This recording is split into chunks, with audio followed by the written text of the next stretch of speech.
Corporate tax, it's a controversial subject that divides opinion. But when companies avoid paying tax, are they doing anything illegal? With me now is Professor Alexander Hemmelrath and Igsaan Varachia, partners of Norton Rose Fulbright, to find out. Well, Alexander, if I might start with you, where does a company's moral tax obligation lie? Is it to pay as much tax to government coffers, or is it to reduce the tax burden to capitalise on profits? That's really a difficult question, and I think there are at least two answers to that question. The moral obligation of a company is to pay those taxes they are legally obliged to, and to avoid any kind of structures which are illegal or might be seen to be illegal. On the other hand, the economic obligation of the management of a company is to save cost.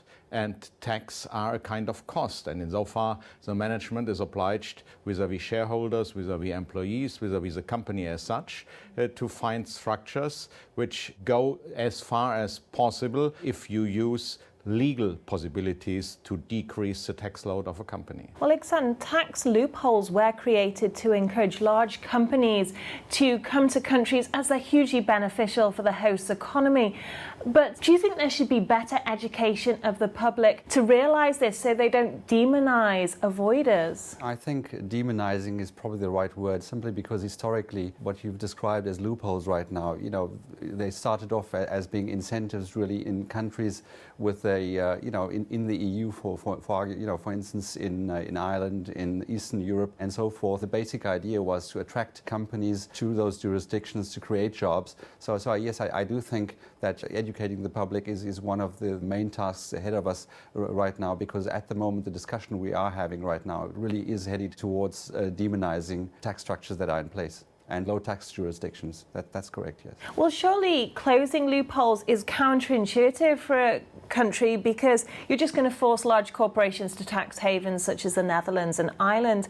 So what are governments doing about this? I think the only way to get around that situation is a joint approach. And we see presently efforts within the EU where finance ministers are negotiating with each other in order to find solutions where they jointly approach the situation. And we have the initiative within the OECD called BEPS in our wordings, or base erosion and profit shifting, an initiative where 15 issues were defined where countries together, and in this case the industry countries, should try to find common answers in order to close loopholes, in order to make it no longer attractive for a company just to go from Ireland to Luxembourg or from Luxembourg to the Netherlands if the law is changed in one of these countries. Igsaan, what do you make of the OECD's 15-point action plan? Is it headed in the right direction? I think, as Alexander just mentioned right now, I think what's right about it is that it's a joint approach,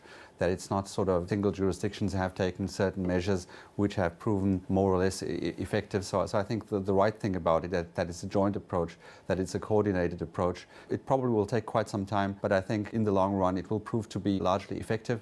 I think the experience post Lehman Brothers, post financial crisis has been to draw interests together in certain tax jurisdictions, that there is a common interest to raise taxes efficiently and evenly and fairly. And I think that definitely heads in the right direction. I mean, obviously, there are certain differences in jurisdiction. The Netherlands obviously different to Germany and so forth. But I think it's all sort of converging to the right direction, yes. Alexandra, it's said that countries are waking up to addressing unclear taxation policies. Would you agree? I agree. So we see already since several years that tax authorities in the major countries are getting more and more aggressive in order to make sure that they get their piece of the tax cake, which is, let's say, available on a worldwide basis. And we have seen international groups of companies which used tax structurings in order to get their worldwide tax rate down to 6, 7, 8%. And that is something I think the industry countries will no longer accept. And insofar, they have seen that structures which were used in the past left them with a smaller piece of what they could get in taxes. And insofar, I think we will see a changing environment during the next few years. And finally, the market for decent tax consultation has become really competitive. How have you addressed this? I think, the answer to that is quite clear. I mean, if you look at the market today compared with, 15, 20 years ago, the degree of specialization is much higher, which effectively means that there is no firm that does simply each and everything. Rather, firms pick out specialist areas on which they focus. And as tax environment becomes more and more complicated, I think that is the right approach. Alexander, would you agree? Yeah, I would agree, and I would just add what is getting more and more important is a question of trust, the trust between advisor and the company which is seeking advice. At least the big companies and the worldwide groups of companies do everything to avoid that they get a negative press because of too aggressive tax structures.